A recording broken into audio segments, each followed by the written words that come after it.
Hello everyone, welcome to the HardReset channel, and today I'm going to show you how to enable or disable the Face Eye Priority in NF option on the Sony Alpha 6400 camera.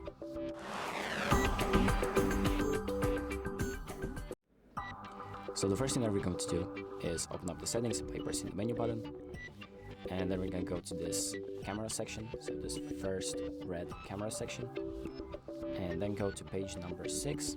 Select Face/Eye AF set, and then select Face Eye Priority in AF. And here you can enable or disable this option basically.